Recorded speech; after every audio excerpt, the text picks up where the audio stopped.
My name's Ellie, welcome to my channel. We're doing more makeup, like we've been doing. It is kind of cold and dreary. It's been raining on and off all day, and I thought we'd just do like a very boring look out of the Tarte Pro Remix palette. So they've got like one decent transition shade, which is cool toned, and I want to use splatter and DIY for just a really cool toned, boring look. I feel like doing that. There honestly aren't that many colors in this. I remember being very excited, being like, oh my gosh, Tarte's finally actually doing some color. And it's more color than they had done at the time. It's still not a lot of color. So I'm starting with wall art.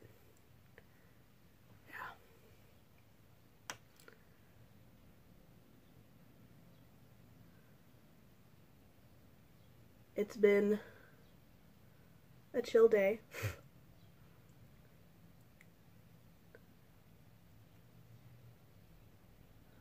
My sister is officially off maternity leave and back at work, so hoping that everything goes well for her. I made a second attempt to go pick up my curbside fabric order.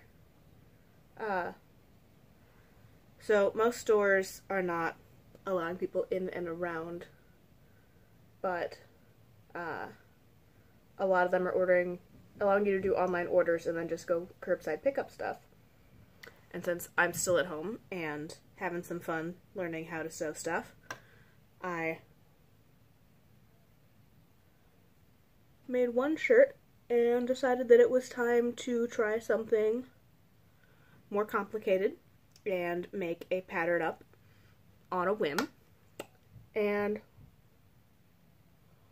order some stuff to make a fancy tulle gown with appliques and all that. So I ordered that stuff,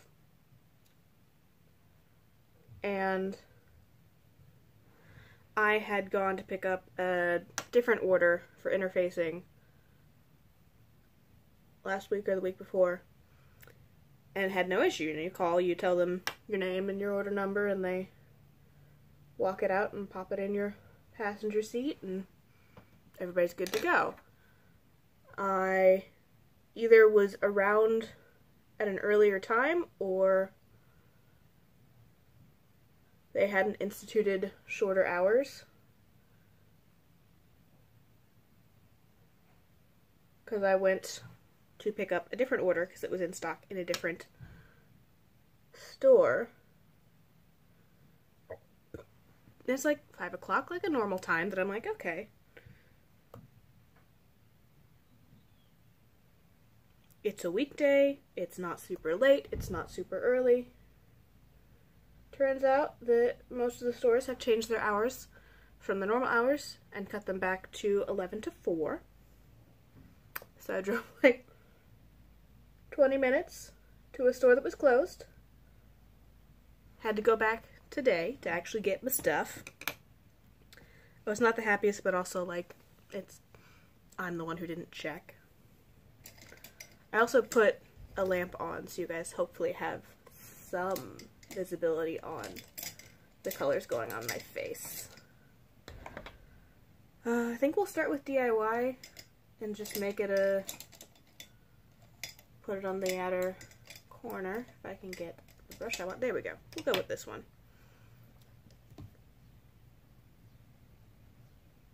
I really like grays.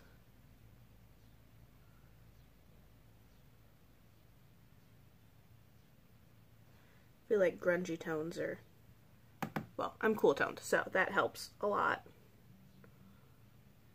But they're just, in my opinion, really easy. Even if you're not a very cool toned person, a lot of people are contouring now, so you probably have a contour shade that you can just throw in your crease. Put a mid-toned gray on your eyes and be good to go. If I hadn't already decided I wanted to use splatter. This would make a really nice, just one-tone look. That's a pretty gray.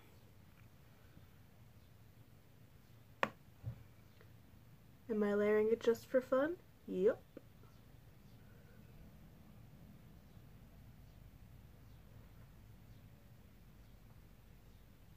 I feel like when I got this palette, I tried to do a bunch of like using the brighter colors without really paying attention to the fact that I should just make what I can out of it. My brain told me this was going to be a brighter palette, even though it really isn't. Like, yeah, it's got a red, but it's more of like a burgundy red. The kind that are in a lot of other palettes. Yeah, it's got a more orangey copper than some of the other Tarte palettes had at the time, but it's not new. It's not anything super special. It's got a purple. The purple's pretty vibrant. The green's kind of vibrant. I'm not counting the blue, because it's a blue. Like, it's a pretty blue, but it's a more muted, chill-toned blue anyway.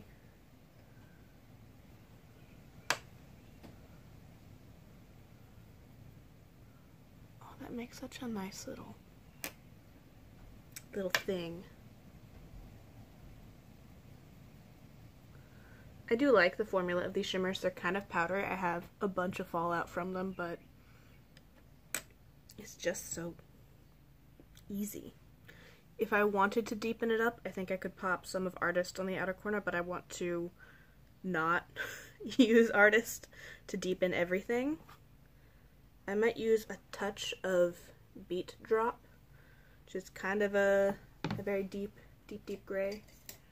I'm going to pick it up on this brush and see if I can kind of put it on the outer corner and maybe on the lower lash line, just to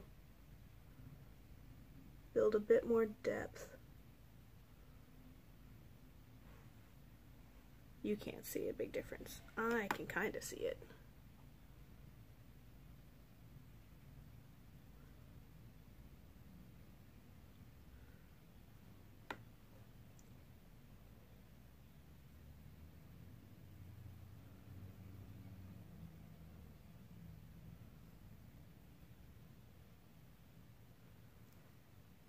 Yeah, it's something. Something's happening.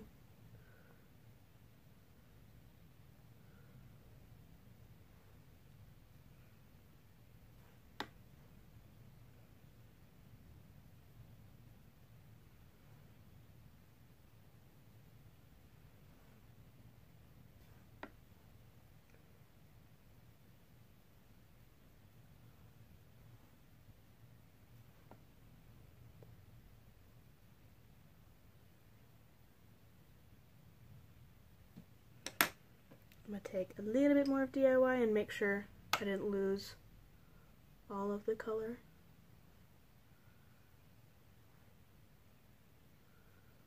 You know, because tones of gray are so important.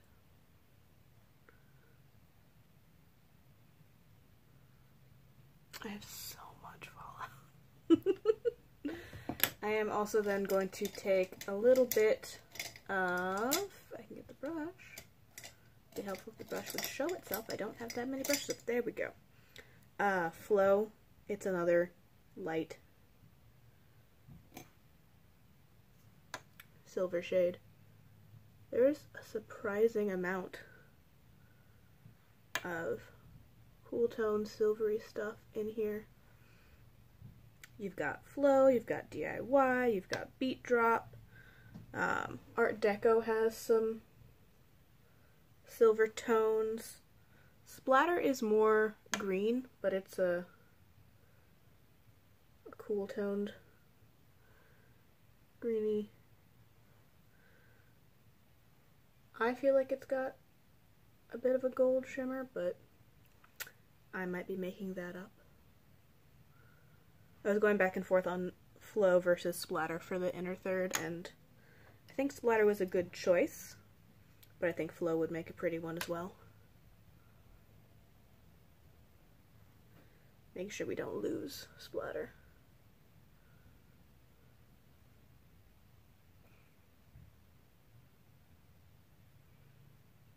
Okay, I think it is quick crease blend time, and hope for the best as we knock off all this fallout on my cheeks.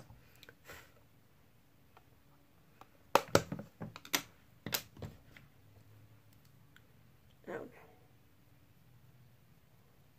Hey. That'll do. It's not perfect, but it's better than nothing.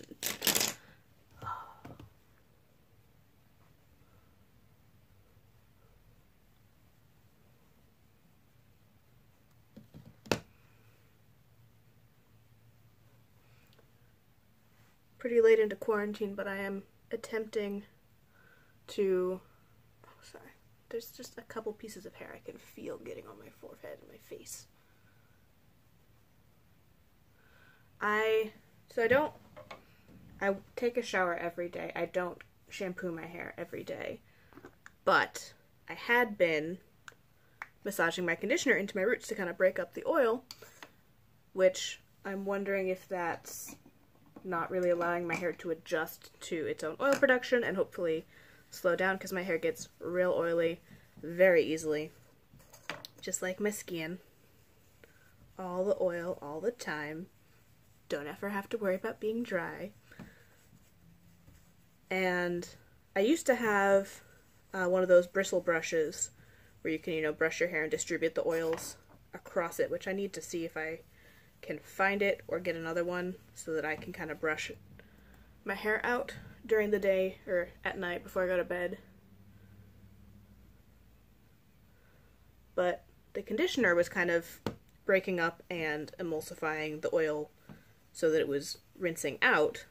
So I had what looked like clean hair most days, but I don't think it was doing anything about my scalp and oil production adjusting to less oil. It was just using shampoo instead of conditioner. And I used to just kind of rinse it when it was longer and put it up on days that it was dirty, which it doesn't really go up very well. Like, I can put it up a ponytail, but it's not styled, it's not pretty, and I'm growing out my undercut, so everything's just a bit of a mess. So I'm trying to get used to the feel of dirty hair, because I don't want to use dry shampoo. I never got good at dry shampoo. I don't like it. I feel like it makes my hair feel dirtier than it is. Like, I don't love the feel of my greasy roots, but it feels different than, like, the way, I don't like the way dry shampoo feels in my hair. And the last time I was trying to use dry shampoo, I had bleached hair that was, you know, light enough that if there was a white cast from putting in dry shampoo, which my oil grabs the dry shampoo and tends to leave a white cast, it didn't look off because I had the bleached light hair. Since I don't have that anymore, and since I'm already not a fan, I'm not trying to get, like, the ones that have a tint in them. No. So, I am attempting to get used to how my dirty hair looks, which I'm sure it doesn't look that different to you guys other than I have even less volume than normal.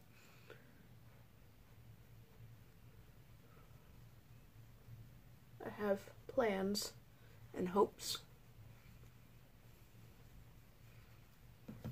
Oh, we're so close. So close. Almost there. We're getting there.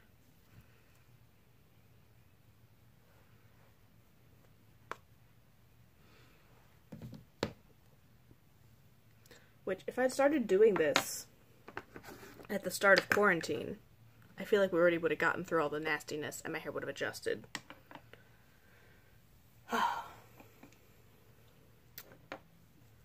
We're going to work on it now, since I've gotten too used to having clean hair all the time.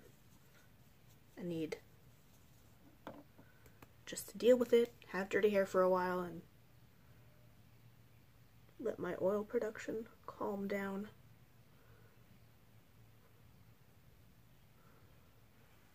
That also means that since I'm not getting the oil off my hair, I'm probably going to go back to shampooing every other day instead of every third day, because I will ramp it back up to 3 to every third day once it has adjusted to not having the oil dispersed. That's my goal. Oh, this blush is also so close to dead. I know the blush is going to take longer. Logically, I know that.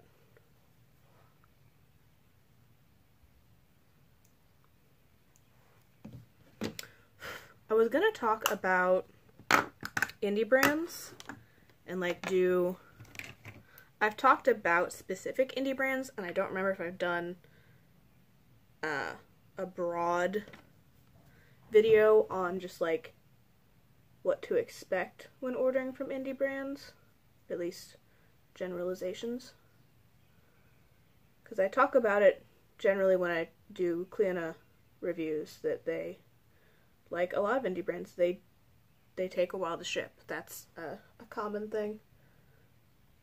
But Abby Williamson was talking about, she was reading Unpopular Opinions, and somebody commented on the cost for indie brands versus more corporate big brands. And so I wanted to have a little chat, but that seemed weird to talk about indie brands while using Tarte. So tomorrow we'll probably do something with indie brands and talk about the indie brands. And just stuff that you don't really think about. You're like, yeah, it's an independent brand, but it's more than just, okay, it's not owned by a parent company, it's not as easy to get at like Ulta and Sephora. Like, there's a whole lot. Even then, I don't know all of it, because I am not an indie brand owner or working for one or anything. I just... stuff you'll start noticing when you order from more indie brands.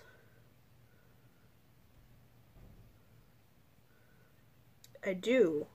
Don't let me forget. You can't tell me anything through a screen. Never mind. I want to talk about the Tarte Remix packaging, because that's one of the reasons I pulled it out yesterday as an option, is I was looking at different stuff.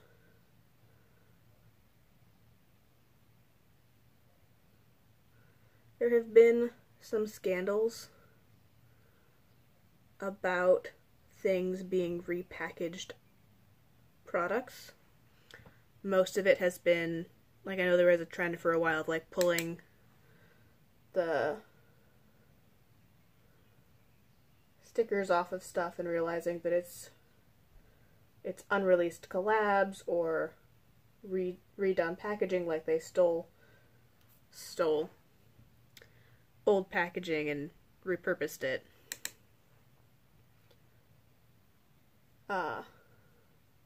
It factors in to what I want to talk about tomorrow, but I might as well talk about it today as well. When big brands are making a product, they're ordering insane amounts of the same packaging. Whether or not they're fully prepared to put that specific item into the packaging right away, they're going to buy, like, this. They're going to buy this component in a huge, ridiculous volume. They might not press the powders into it right away, but they will buy just a massive amount of that one component. And then, depending on a bunch of different stuff, they might not end up needing what they bought, but since it was still cheaper overall to buy that component, they do that. It's cheaper. It's weird, but sometimes it's cheaper to buy, 500,000 of the component versus, 2,000. They get a big discount, they have all this stuff. If they're gonna order, if they know they're planning to sell and fill 100,000, these are random numbers I'm making up, by the way. I have no idea what the actual volumes that these companies buy and fill in are. If they know they're planning to have 100 to 200,000 of these filled, prepped, ready to ship, and they're intending to keep the product going, or intending to keep making the product for a while, they go ahead and they buy the 500,000 because that's the first couple things, and then they have more to fill as orders go out, as things sell out and get restocked, as opposed to ordering just the 200,000 and then buying more as you go. It's cheaper, might as well get the big one and get the discount per unit to get the things. But then if something happens and it doesn't sell as well, or maybe there's an issue and the packaging is not as well liked, maybe whatever reason, there might not be the demand they expected, they don't use all the components that they bought. They still have the warehouse space to hold that product indefinitely. They planned for it, they made a spot for it, it's sitting in there. So then when they want to go and do something like make a part 2, they can take that component and just put a sticker on it. This is a sticker. Like, this is also a sticker, but this core component, the layout, all of that, the order of the shades, if you wondered why these are circular and the rest are square, that's because in the original Tarte remix, the square ones were matte and the shimmer ones were all down the side in circles. These aren't different formulas. These are also standard, pretty shimmery formulas. There are a couple of them, like these two are a bit more glittery, but it's not overall a different formula. It would have made more sense, in my opinion, to throw one more matte in and then make the mattes the circles and the squares the shimmers. But that's just my, wanting to have stuff in places. They could have had one extra warm matte and put them in down the side, and then it would have been like, oh, we remixed it. The original one was mostly mattes with a couple shimmers. This one's mostly shimmers with a couple of mattes. That makes sense to me. But they were able to save a bunch of money on making this new product because they already had the component. They printed a couple stickers for the front, stickers for the name in the back that they were going to print anyway, and they don't have to order more of a new component in order to make it. That's the other reason a lot of things look the same. Like, I talked about this earlier, but this is also an added top piece, but this overall component, they probably bought a shit ton of them and then set them aside for later. That's why so many of those Tarte tartlets are the same format. It's cohesive in looking down the line, but it also means they saved money. They saved a lot of money on that component, which indie brands don't normally have the space and the upfront money to order that many of the same component. So you'll see either whatever the cheapest one is, yeah, they'll probably buy one of those and then have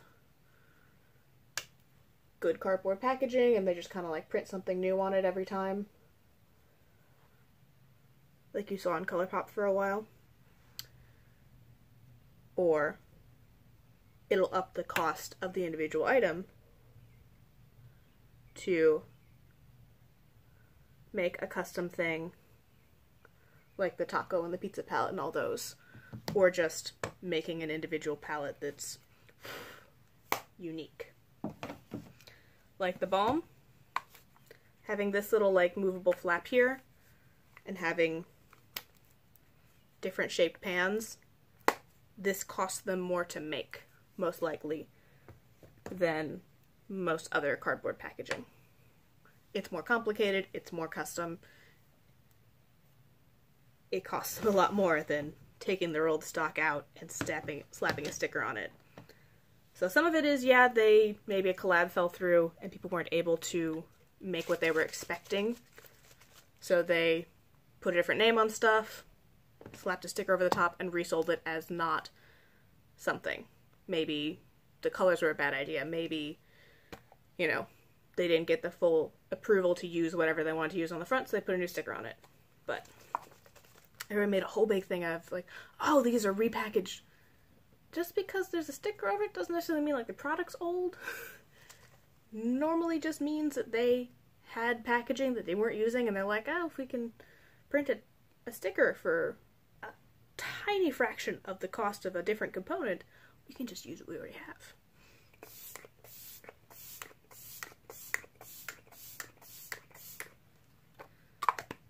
Which then kind of flips around to how a lot of places charge these big, big costs for money, and you can tell based on things. Like, you can tell from that Tarteist Remix palette that it didn't cost them the same amount to produce as it did the other one. A sticker on packaging is a lot cheaper than buying new components. And it's not going to last as well. If you're rough on your thing, or if you peel at the corner of that whole sticker is going to come off. And it's going to be weird, it's going to have residue on it, it's going to look less awesome than nice, pretty, custom packaging. Like, NARS costs money, but these are gorgeous. These are sturdy. These are, I don't think we had any issues with these ones being things where, like, they were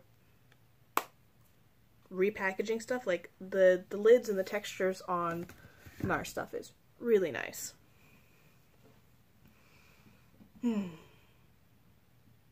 I don't even remember where I was going with the rest of it, other than...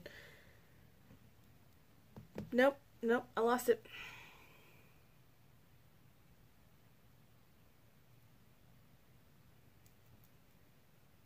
Because the main one I remember was, there was a Kathleen Lights one, and I don't know if it was around a scandal or just they didn't finalize it. They were going to do another... ColourPop was going to do another palette with her back in the day, and they released something that people were peeling the sticker off and showing, like, you know, ColourPop X Kathleen something.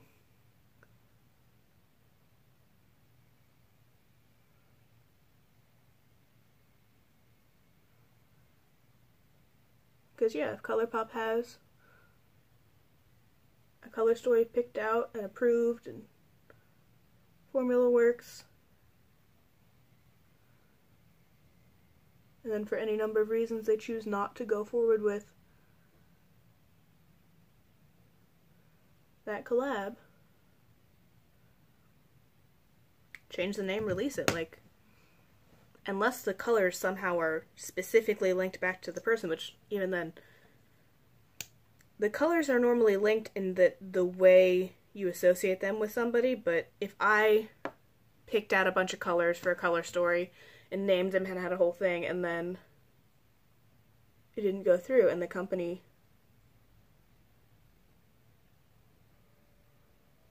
relabeled it and sold that as something else, most people wouldn't be able to look at a random color story without the names and knowing to look for something and be like, oh, yeah. Like, if that Carly Bible or Jackie Anna palette didn't have the names on those shades, you probably would have no idea that those were supposed to be collaboration shades.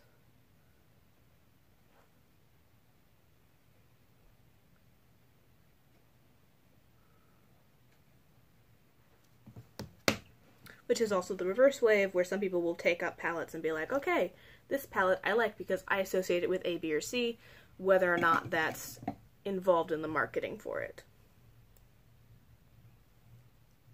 Yeah, still just talking in circles. I need to make some points for tomorrow so I don't talk in as many circles while I try to discuss the differences of ordering from indie brands.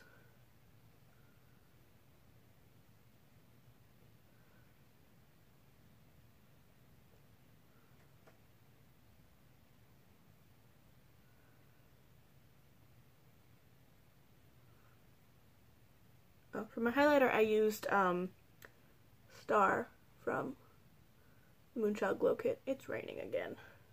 I can hear it.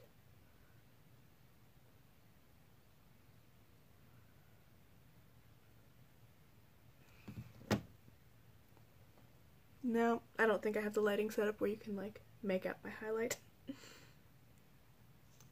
It's better than the lighting would be. It's still not good. Definitely not great. Ooh. I am trying to make a sourdough starter. I made it yesterday. I fed it today.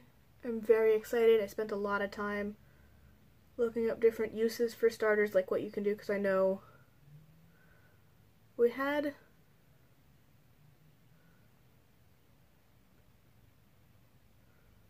sourdough mother that we had for a while in high school, because it was a whole thing of I think they called it Amish friendship bread, where you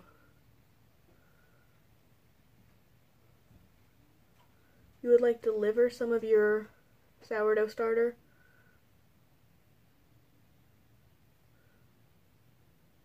with a little note about how sharing is caring and some little parable about I don't even remember the story about how the Amish people are sharing their yeast with everybody. I don't know. Anyway, you feed it and it grows a lot. Those sourdough starters, they make a lot. Like, you can calm them down, you can put them in the fridge, you can feed them less, you can, some cases you can freeze them, but they keep growing. It's a colony. You need to keep creating more of it unless you're intending to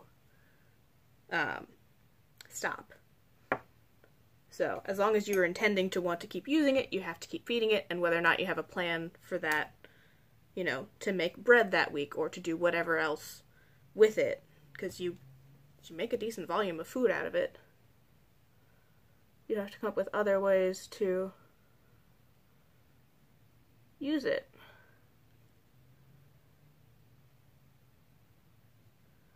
I'm still practicing with my lip liner. I have a theory.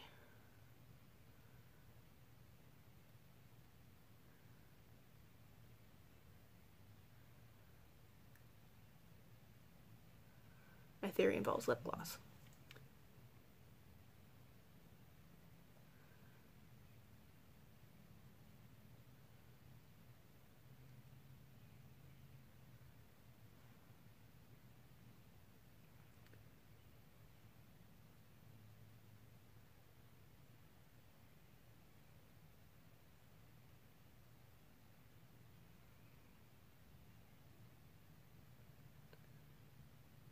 Okay, so my plan is, if I line my lips with the lip liner, oh no.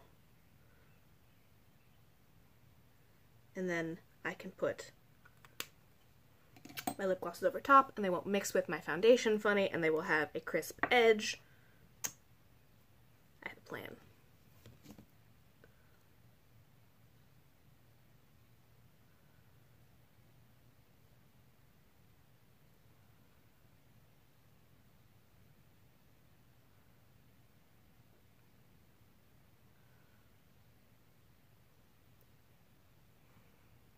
I think it looks better.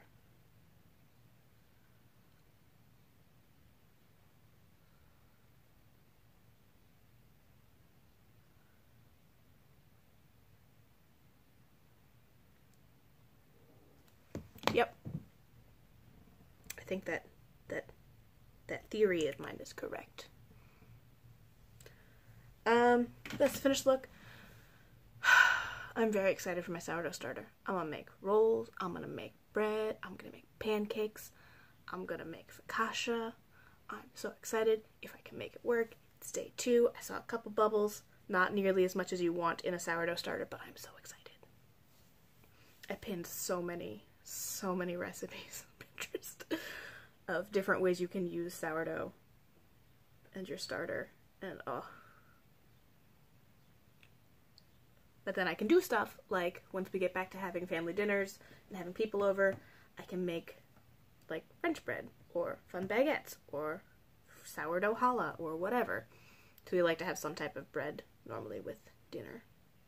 Which normally go out and buy a loaf, even though my mom makes sandwich bread with just regular white loaves. But when we want to have stuff, we normally make challah so we can all have little bits and pieces, or like French bread to go with pasta. I'm very excited. I am so excited. I need to name it. I need to figure out what I want to name my sourdough starter, because I like to name stuff. Look, it's done. I think it turned out quite nice. I think it matches the lips a little bit. I appreciate that my logic of maybe if I line my lips and get rid of some of that foundation stuff, my lip gloss will actually look nice and even.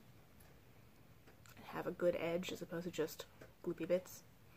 I'm gonna go. Thank you guys for watching. I still like this palette. I really need to find other ways to use it because I don't think I've even used every shade in here. It's got some nice, like this is technically a really nice office palette. It's not what they wanted to hear, this being like, oh, we're remakes for artists. Nah. It's a nice office palette. It makes nice looks. It needs a few more mattes, in my opinion, to be a very rounded palette, but guess what I have? More mattes. I will see you guys tomorrow. Hopefully I'll actually get these up, because I, for like a day and a half, entirely forgot to post the videos that I filmed and uploaded and then never made public. So, those should be up by now. Sorry for my weirdness. I'll get it uploaded and I'll be like, oh yeah, I'm gonna do all the adding all the information and putting in cards and picking a time and everything later, and then I'll go to bed and I'll wake up later than my posting time and it's not there because I didn't put it up. But I'm gonna go. Thank you guys for watching. If you have any amazing sourdough recipes, let me know. If you want to see my sourdough later, I don't know a good way to like film cooking with it once it exists. If you have a name suggestion. The only one I've got is one of my friends that I should name it Doja, because she likes Doja Cat, but I don't know if I like Doja Cat yet. I don't dislike the music, I just don't know if it's like my thing, that I'll be like, oh yeah, I love this, which I feel like if I'm gonna name my sourdough starter after it, I should love it. I'm gonna go. Bye. Thank you for watching.